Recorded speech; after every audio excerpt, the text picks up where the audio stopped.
दोस्तों, जिस फसल के बीच हम खड़े हैं यह प्रोटीन का सबसे बड़ा स्रोत है। दक्षिण अफ्रीका और भारत के विभिन्न भागों में इसकी खेती होती है। बगैर इसके भोजन का मज़ा आएगा ही नहीं। नाम है अरहर।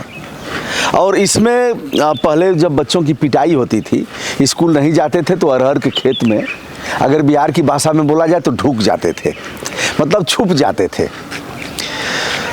तो यह है अरहर, प्रोटीन का सबसे बड़ा स्रोत है। इसमें इनकी दालों में 21 से 22% प्रोटीन मिलता है। अरहर के खेत में हम हैं, बड़ा मज़ेदार है। इस समय फूल लगे हुए हैं।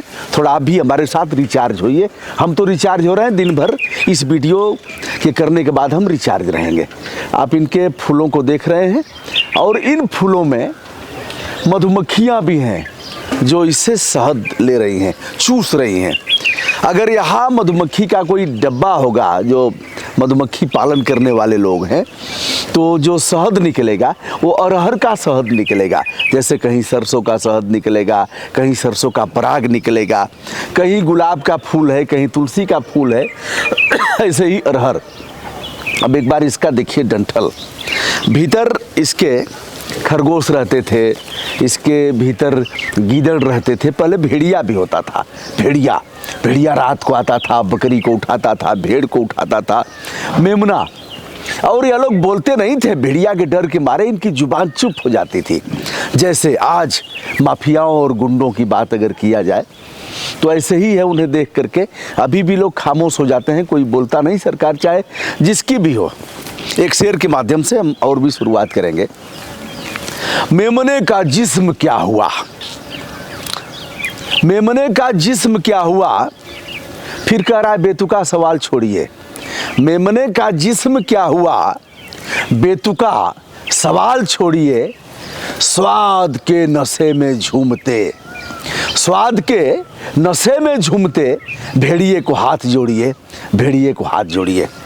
ऐसे भेड़िया कौन है बताने की आवश्यकता नहीं। ऐसे गुंडे मवाली हर सरकार में है और सबने प्रश्रय दिया है।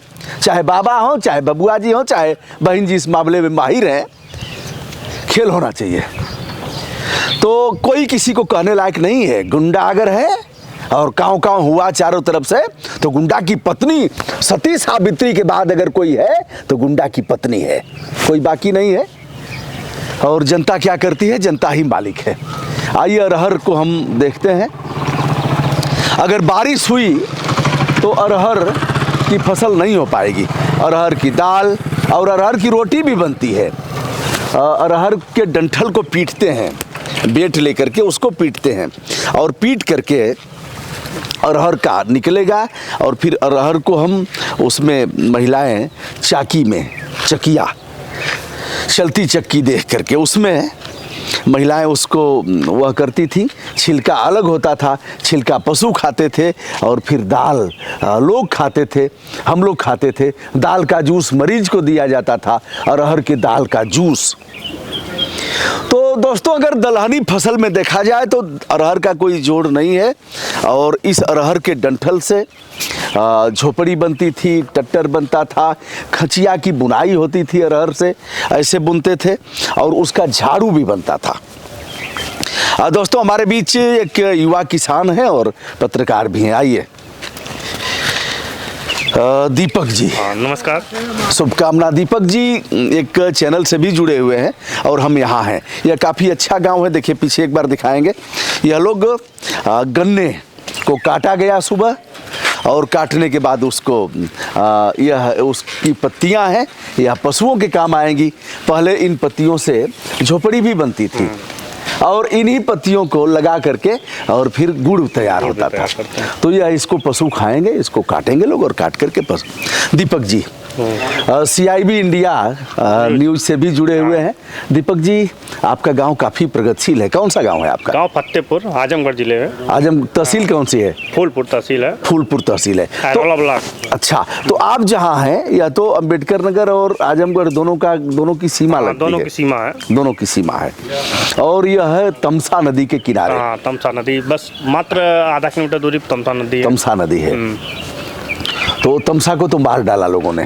तमसा तो खत्म हो गई है धीरे धीरे। खत्म। एक और नदी है यहाँ 40-50 किलोमीटर की दूरी तय करती है जिस तमसा में मिलती है। मंजूसा मंझुई। हाँ मंजूसा। हाँ। मंजूसा नदी, और यह सुल्तानपुर से निकलती है और आकर के तमसा में मिलती है, और वहीं दुर्वासा ऋषि का आश्रम भी है। तो दीपक जी के घर हम रात को रुके थे। यहाँ भांग आप देखना चाहेंगे। भांग रंग पे भंग चढ़ा है चकाचक, फिर लो पान चबाए। भंग माने भांग। तो भांग ऐसे ही पैदा होता है जगह जगह।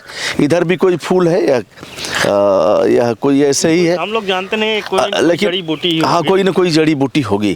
अब हमारे मित्र लोग बता देंगे, बड़े जानकार लोग हैं, वो लोग बता देते हैं। यह इसको फूल को दिखाइएगा, इसमें से भी परागण करेंगी, मधुमक्खियाँ लेंगी, भी बैठ रही हैं। वो अभी चूसेंगी और चूस करके। तो यह है भांग।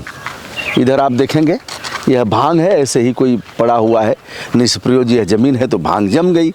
भांग को भरसाय में झोंकते थे। भरसाय माने भरभूजा, उसको भी झोंकते हैं, और भांग को लोग रगड़ करके थोड़ा मौज भी लेते हैं लोग। भांग खाए हैं कि नहीं कभी? नहीं, भांग तो नहीं खाए। हाँ, हम खाए हैं दोस्तों, हमसे पूछिएगा तो बताएंगे। लगता है कि खूब आसमान में उड़ रहे हैं। होली में एक बार भांग पिया गया था, उसके बाद कान पकड़ लिए। हाँ, उसके बाद कान पकड़ लिया कि यह नशा नहीं कर रहा है, सबसे खतरनाक नशा है। हाँ। और यह बाबा भोलेनाथ को ही समर्पित है। 3 दिन तो उठने ही नहीं दिया। 3 दिन उठने नहीं दिया।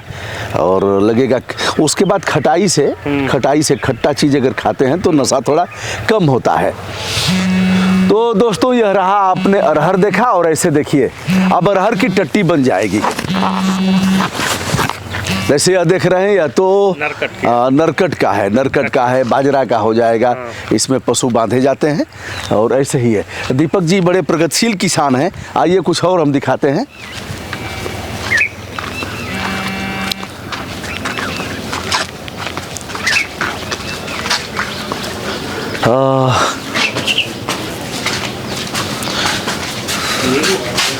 अब इसे देखिए आप।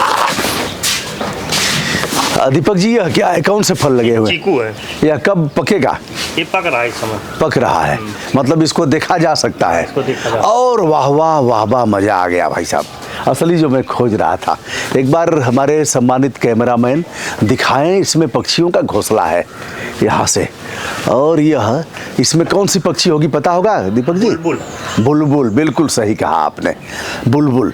बुलबुल ऐसे ही स्थानों पर रहती है। गौरैया और बुलबुल दोनों ऐसे हैं, मैना चेचा ये सब भी रहते हैं, मनुष्य के नज़दीक यह रहना चाहते हैं, और यह जानते हैं कि हमारी सुरक्षा होगी। तो बुलबुल का घोंसला आपने देखा। आप भी अगर ऐसे झाड़ लगाएंगे, इसमें भी हो सकता है। नहीं, इसमें नहीं। बता रहा हूँ, है तो नहीं, लेकिन यह भी उनके लिए सुरक्षित स्थान हो सकता है, क्योंकि मैंने जो देखा है उसके आधार पर। और यहाँ रात को यह नींबू है क्या? हाँ, नींबू है। अच्छा, वो वाला बड़ा वाला गलगल हवा क्या बोलते हो? गलगल हवा। हाँ, देहाती भाषा में गलगल हवा। और इधर लाल मिर्चे की खेती है, जो इस समय काफ़ी नुकसान हुआ है। यह गुलाब है, यह सरसों की पैर डाली गई है, मतलब इससे इसको मड़ाई करेंगे ट्रैक्टर से। हाँ, यह है मिर्च, वह वाला जिसमें खटाई डाल के इसको मिर्चे का अचार बनता है। तो यह तो काफ़ी नुकसान इस बार हुआ है। बहुत ज़्यादा नुकसान हुआ। हाँ, मतलब क्या है, ओला पड़ा था, पत्थर और बारिश के कारण किसानों का बहुत ज़्यादा नुकसान हुआ। बहुत ज़्यादा नुकसान हुआ है। तो इसको सुखा करके बीज वो जिसका तैयार किया जा सकता है। नुकसान हो गया, अब सूख जाएगा तो बीज का ही काम करेगा, नहीं तो बेचारा किसान मेहनत करके करता है, लेकिन दैवीय आपदाओं का समय समय पर शिकार होता रहता है। दीपक जी इधर गुलाब लगाए हैं, उधर भी देखिए लहसुन है और सब्जियां है, बड़ा मज़ेदार है। और इधर पाकड़ का पेड़ है। और कुल मिला करके इसमें एक बार देखते हैं, पता नहीं क्यों मेरा मन बार बार, चूँकि ये नज़दीक है, नहीं तो पक्षियाँ इसमें भी लगाती, क्योंकि उन्हें सुरक्षित स्थान चाहिए और सुरक्षित स्थान खोजते रहती हैं। तो दीपक जी ढेर सारी शुभकामनाएं आपको। नमस्कार। अच्छा लगा, नमस्कार, धन्यवाद।